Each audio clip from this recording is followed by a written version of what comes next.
এটাই আমার বাউল, এটাই আমার চল। রেজিনগরে হুমায়ুন কবিরের বাবরি মসজিদ তৈরির প্রস্তুতি চলছে। যেখানে মসজিদ তৈরি হবে তার আশেপাশে বিক্রি হচ্ছে ইট, রীতিমতো ইটের দোকান বসে গেছে।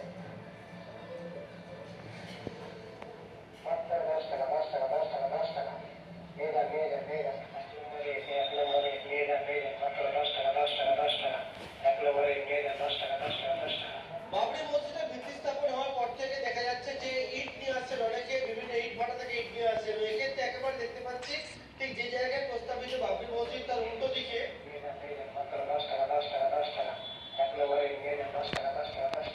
একেবারে ইট বিক্রি শুরু হয়েছে। এরকম ভাবে বলা হচ্ছে 10 টাকা করে দাম। যিনি রয়েছেন এখানে বিক্রেতা, তার সঙ্গে কথা বলে নেবো যে এখানে ইট বিক্রি কবে থেকে শুরু করেছে? আজ থেকে শুরু করেছে। হ্যাঁ, এই ইট বিক্রি শুরু করেছে, আজ থেকে শুরু করেছে। বিক্রি মানে বাবরি মসজিদের জন্য, এই মসজিদের জন্য। হ্যাঁ, অনেকে কিনছে বাবরি মসজিদের জন্য, কেউ বাড়ি থেকে নিয়ে আসছে, কেউ কিনছে, কেউ পাথর দিচ্ছে, কেউ বালি দিচ্ছে, মানে যার যেটা মনে চাইছে সে সেটা দিচ্ছে। এখান থেকে বিক্রি হচ্ছে। ইতিমধ্যে দেখতে পাচ্ছি যে সেই আসা হচ্ছে যে জায়গায় প্রস্তাবিত চুপ করে থাকতে পারো না। উল্টো দিকে রাস্তায়